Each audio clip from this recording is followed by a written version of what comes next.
Lunedì non credo che saremo pronti. Se una parrocchia può essere pronta, può farlo quando avrà tutte le disposizioni tecniche, le persone a disposizione, le cautele, potrà farlo, però lo potrà fare solo quando tutte le indicazioni sono rispettate. È concreto il vescovo di Treviso. Bisognerà aspettare ancora prima di tornare a celebrare i funerali nelle chiese.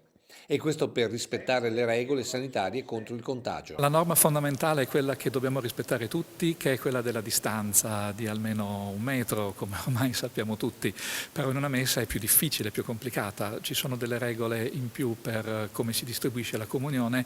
La cosa che serve purtroppo di più è che l'indicazione del Presidente del Consiglio dei Ministri, questa è di un massimo di 15 congiunti che possono partecipare al funerale e quindi bisogna trovare il modo per regolare, per poter vedere che siano veramente non più di questo numero, e soprattutto ci viene chiesto anche la misurazione all'ingresso della febbre. Ed è questa una strumentazione, oltre al personale addetto, che al momento non tutte le parrocchie hanno a disposizione.